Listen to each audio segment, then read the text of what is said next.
అలాంటి ముస్తఫా ఈ సంబంధం లేని ఇష్యూలో నూజివీడులో ఎఫ్ఐఆర్ నమోదైంది. ఏకంగా ఎస్సీ ఎస్టీ కేసులు పెట్టడం ఏంటని ప్రశ్నించారు. కూటమి ప్రభుత్వం అనుసరిస్తున్న వైఖరిపై న్యాయ పోరాటం చేస్తామన్నారు అంబటి రాంబాబు.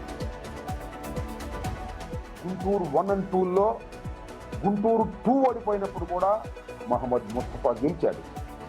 అంతేకాదు తాడికొండ సర్పంచ్గా తన జీవితాన్ని ప్రారంభించాడు. రెండవసారి 151 సీట్లు గెలిచినప్పుడు కూడా గెలిచాడు. మొన్న మాత్రం పోటీ చేయలేదు. వాళ్ళ అమ్మాయికి అభ్యర్థి వ్యాపారం చేసుకుంటున్నారు. మీరు 10 సంవత్సరాలు అపోజిషన్లో ఉన్నప్పుడు, అధికారంలో ఉన్నప్పుడు ఏ రోజు కూడా ముస్తఫా తప్పు చేసినటువంటి సందర్భం లేదు. ఏమన్నా కాస్త ఎప్పుడన్నా అగ్రెసివ్గా మాట్లాడతాం, కానీ ముస్తఫా అసలు అగ్రెసివ్గానే మాట్లాడాడు. మంచితనానికి మారుపేరు. ఏది ఉంటే సర్దుకుని అయ్యా బాబు అని సర్దుకునేవాడే తప్ప అధికారం ఉంది కదా అని చలాయించడానికి ప్రయత్నం చేసేటటువంటి వ్యక్తి కూడా కాదు. అందరికీ తెలుసు, గుంటూరు ప్రజలందరికీ తెలుసు, రాష్ట్రంలో చాలా మందికి తెలుసు, మైనారిటీస్కి సంబంధించి.